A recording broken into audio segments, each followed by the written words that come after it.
Hey everyone, it's Steve Hoem, Edina Realty and the Hoem team. Today is Friday, May 11th, 2018, and you're watching Sound Advice. The question of the day, how do I avoid two moves?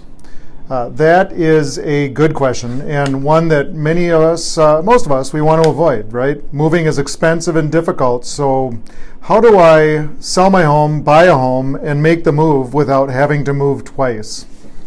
There are many ways to do this, and I use a kind of a process, a three-step process of discussing needs and wants to decide what best tool to use to avoid having to move twice.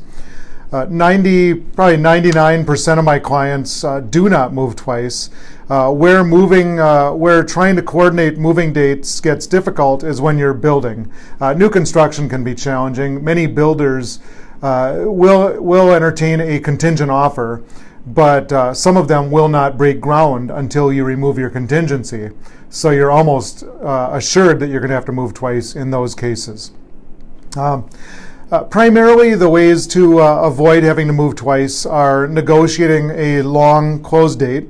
So a close date that's 60 days, 90 days in the future. Difficult to avoid moving twice with new construction again, when new construction is taking about 5 months plus or minus right now. Or there's also what we call a reverse contingency, meaning you sell your home with the contingency that the buyer is going to give you time to find a home to move into.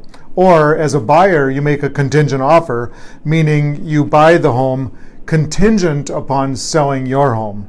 And then you line up the closing dates together on the purchase agreements, which usually works.